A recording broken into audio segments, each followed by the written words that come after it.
हम शुरू करेंगे क्वेश्चन नंबर 3। एक्सरसाइज है 3.3। जैसा कि अभी तक हम देख रहे हैं, सबसे आसान एक्सरसाइज है पूरे के पूरे इस चैप्टर की। चलिए भैया शुरू करते हैं क्वेश्चन नंबर 3 का पहला। यहां पे लिखा है 5/6 -1/4।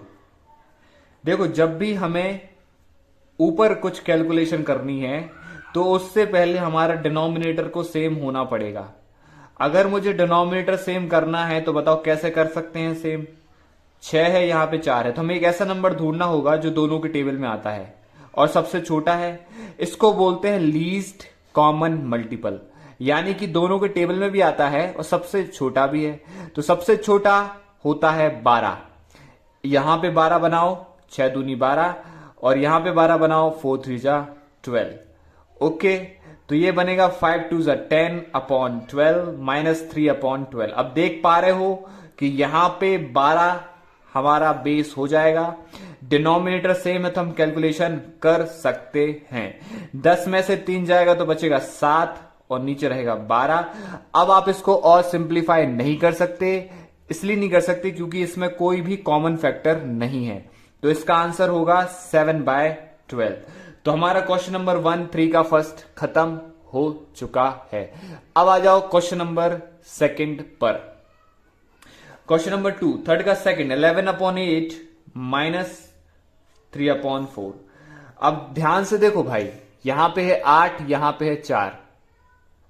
तो क्या बनाए कि बेस सेम हो जाए? ऐसा क्या मल्टीप्लाई करें कि बेस सेम हो जाए? मुझे मालूम है कि 4 2 जा 8 होता है। अगर मैं यहां 8 बना दूं, यहां पहले से 8 है तो काम आसान हो जाएगा। हां, इसको 8 बनाओ, यहां पे इंटू 2 करो और ऊपर भी इंटू 2 कर दो, क्योंकि रूल है 2 से 2 कट जाता है, इस कारण से हम ऊपर नीचे 2 से मल्टीप्लाई करते हैं। तो ये होगा 11/8 -3 2 जा 6/8। 11 - 6/8। ठीक है, अब क्यों कर दिया मैंने? बेस सेम था, हमारा डिनोमिनेटर सेम था। डिनोमिनेटर सेम था तो हम न्यूमरेटर पे कैलकुलेशन कर सकते हैं। 11 में से 6 जाएगा तो कितना बचेगा? 5 और नीचे बचेगा 8। अब इसको और सिंप्लीफाई नहीं कर सकते। क्यों नहीं कर सकते? क्योंकि इसमें कोई भी कॉमन फैक्टर नहीं है। तो यही होगा आपका आंसर। तो सेकंड का आंसर हो चुका है 5/8।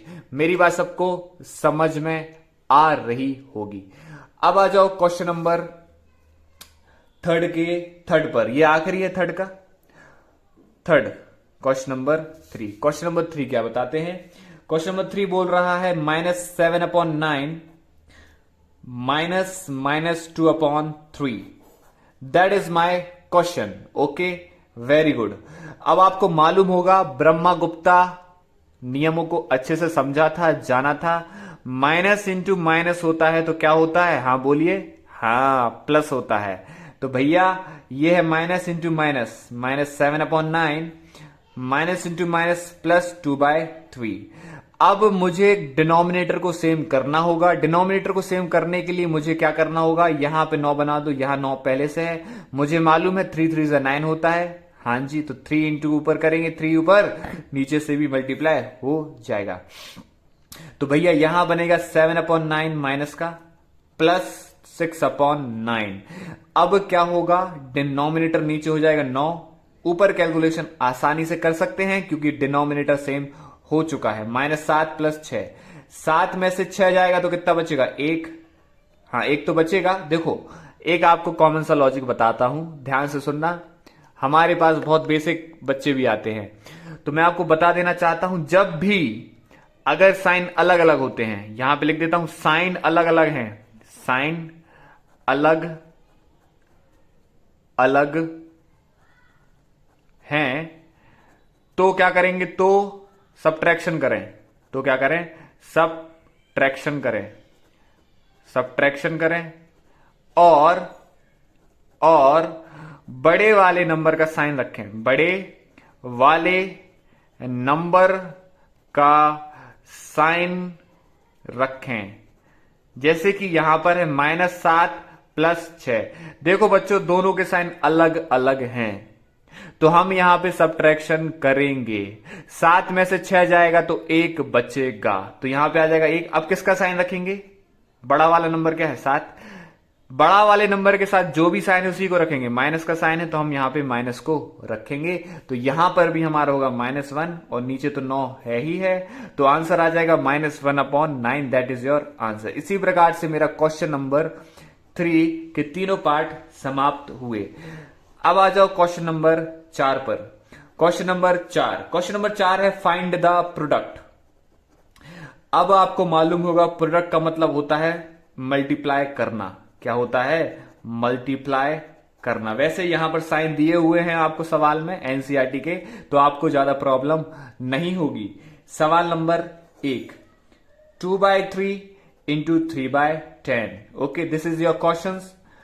अब क्या करना है? इसको कैलकुलेशन करना है, कैलकुलेट करके आंसर बताना है। ध्यान से देखो भाई, ये 3 है, ये 3 है। 3 1 जा 3, 3 1 जा 3, 2 1 जा 2, 2 5 जा 10। हाँ, ऐसा कर सकते हैं। अगर डिनोमिनेटर आपस में मल्टीप्लाई है, न्यूमरेटर आपस में मल्टीप्लाई है, तो ये कैलकुलेशन की जा सकती है। अब देखो, ऊपर है 1 इंटू 1 और नीचे है 1 इंटू 5, तो आंसर बनेगा 1/5। अब कोई बच्चा कहेगा सर हमें तो समझ में नहीं आया, क्या कर दिया? अरे बच्चे, ये ऐसा है 2 इंटू 3 अपॉन 3 इंटू 3 इंटू 10। तो मैंने कुछ नहीं करना है। देखो, आप क्या करो, 10 जो है इसके साथ लिख लो और 3 इसके साथ लिख लो, बात तो एक ही है। अब कर लो कैलकुलेशन, वही काम किया ना। 2 1 जा 2, 2 5 जा 10 और 3 से काट दिया, तो आंसर आएगा 1/5। जैसा आपको अच्छा लगे, जैसा आपको ठीक लगे, आप कर सकते हैं, कोई प्रॉब्लम वाली बात नहीं है। अब आ जाओ फर्स्ट क्वेश्चन नंबर 4 के सेकंड पर। सेकंड है 4 का सेकंड, 7/11 इंटू 5/8। अब ध्यान से देखोगे तो यहां पे कोई भी नंबर कटेगा नहीं। इसका मतलब यह है कि यहां पे कोई भी कॉमन फैक्टर नहीं है, और अगर कोई भी कॉमन फैक्टर नहीं है तो कैंसिल आउट हो नहीं सकता और सिंप्लीफाई कर नहीं सकते। आपको आपस में मल्टीप्लाई करना ही होगा। तो आपस में मल्टीप्लाई करो, क्या होगा? 7 इंटू 5 अपॉन 11 इंटू 8।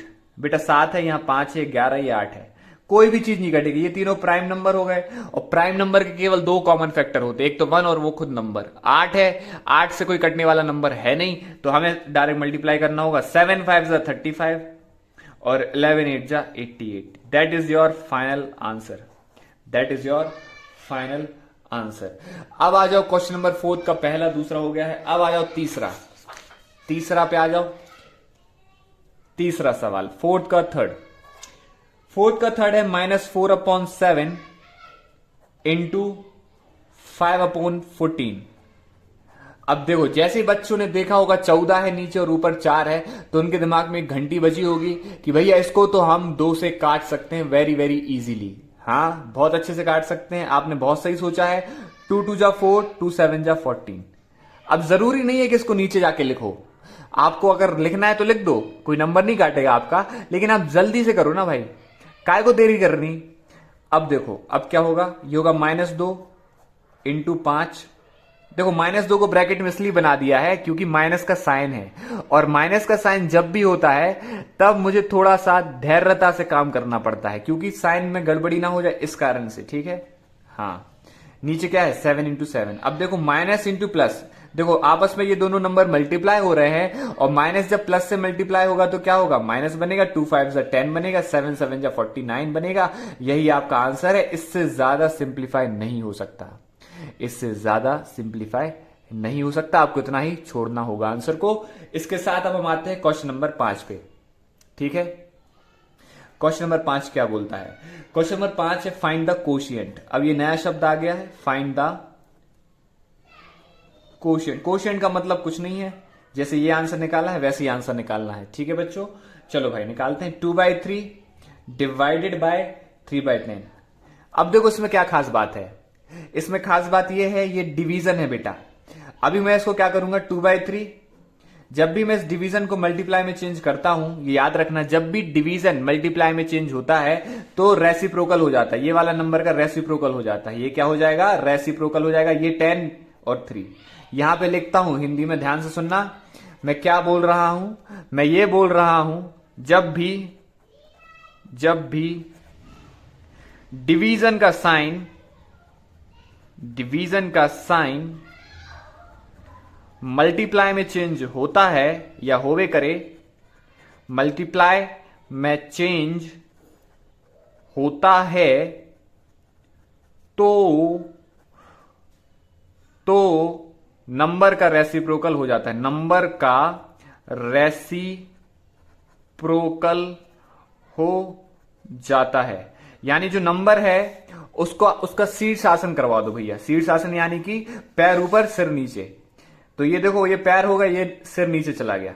अब क्या करो, अब क्या करोगे भाई, अब मल्टीप्लाई कर दो, ऊपर ऊपर से नीचे, नीचे से। 3 इंटू 3, 2 इंटू 10 20 और 3 3 9। दैट इज योर आंसर बच्चों, 20/9। अच्छा, इससे ज्यादा कोई सिंप्लीफाई कर सकता है? हाँ सर, कर लेंगे ना सर। 1 से काटो, 1 इंटू 20 19। अरे भाई वही आंसर आएगा। 1 से नहीं काटना है, 1 के अलावा 2 3 4 5 से कट रहा है तो काटो, वरना छोड़ दो। वैसे यही क्वोशिएंट है, यही आपका उत्तर होगा। ठीक है बच्चों? हाँ जी। और वैसे भी स्कूल के टीचर कुछ नहीं कहेंगे, कमेंट नो कमेंट। आ जाओ क्वेश्चन नंबर 5, उसके बाद आ जाओ क्वेश्चन नंबर 5 का पहला हो चुका है। अब आ जाओ दूसरे पे। दूसरा 7/11 डिवाइडेड बाय 5/8। अब देखो भाई मैं क्या बोल रहा हूं, ध्यान से सुनना। मैं बोल रहा हूं डिवीजन का साइन जब भी मल्टीप्लाई में चेंज होता है तो ये रेसिप्रोकल, इसको मत कर देना रेसिप्रोकल, इसको शीर्षासन मत कर देना भैया, नहीं तो टीचर तुम्हारा कर देगा। इसका करना है, क्या करो, इसको 8 लिखो, इसको 5 लिखो, और यहां पे 7 लिखो, इसको 11 लिखो। आगे बात समझ में। 7 इंटू 8/11 इंटू 5। 7 8 जा 56 और 11 5 जा 55। अब तुम लोग कहोगे सर आपने कुछ काटा पीटा क्यों नहीं? अरे कैसे काटे भाई, कॉमन फैक्टर केवल एक है, वो है 1। तो 1 का काट के, 1 से काट के क्या करोगे, वही नंबर आ जाएगा। इससे अच्छा मत काटो, आंसर लिख दो, ये आपका उत्तर होगा। That is your Uttar, that is your answer. Okay, तो ये रहा क्वेश्चन नंबर 4 का सेकंड। अब आ जाओ क्वेश्चन नंबर 4 का थर्ड पे। वही काम करना है, इंटू करना है बच्चों, इंटू करेंगे। -4/7। ना जी ना जी ना। क्वेश्चन नंबर 5 का सेकंड हो गया। चलो इतने ही थे, इसके इतने ही थे। अब आ जाओ, नहीं एक और है, थर्ड है, सिली मिस्टेक हो गई। -4/7 डिवाइडेड बाय 5/14। अब क्या करेंगे, वही काम करेंगे, इंटू में चेंज करेंगे, इसका शीर्षासन कराएंगे, इसका ऊपर नीचे कर देंगे, -4/7 करेंगे। 7 का पहाड़ा बढ़ेंगे, 2 बार 7 एकम 7, 7 दूनी 14, 7 1 जा 7, 7 2 जा 14। ओके, मैं ये बोल रहा था -4 इंटू 2 नीचे होगा 1 इंटू 5। तो -4 2 जा 8/1 5 जा 5। That is your answer. ठीक है, यह आपका उत्तर होगा। इस प्रकार से क्वेश्चन नंबर 5 के तीनों सवाल समाप्त होते हैं। अब हम आते हैं क्वेश्चन नंबर 6 पे।